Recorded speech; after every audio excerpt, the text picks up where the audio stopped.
Indonesia bagian dari diri saya.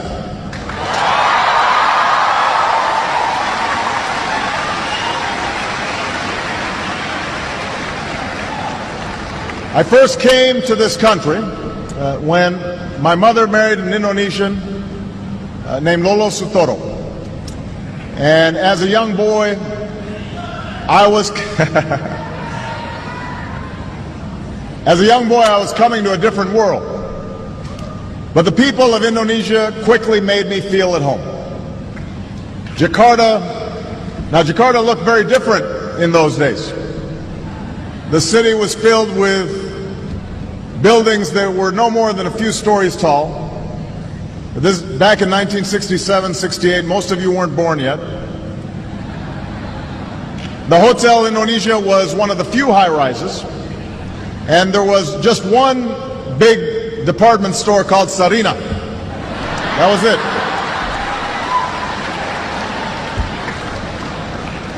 Becaks and Bemos, that's how you got around. They outnumbered automobiles in those days. And you didn't have all the big highways that you have today. Most of them gave way to unpaved roads and the kampongs. So we moved to Menteng Dalam, where, hey, some folks from Menteng Dalam right here.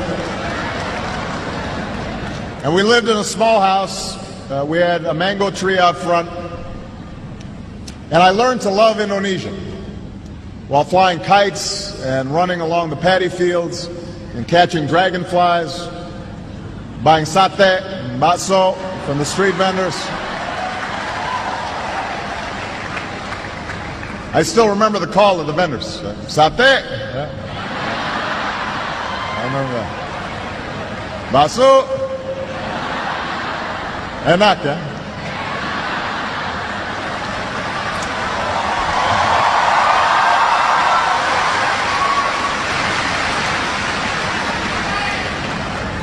But most of all, I remember the people. The old men and women who welcomed us with smiles, and the children who made a foreign child feel like a neighbor and a friend, and the teachers who helped me learn about this country.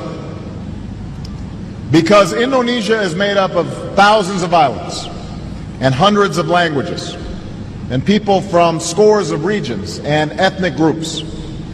My time here helped me appreciate the common humanity of all people. And while my stepfather, like most Indonesians, was raised a Muslim,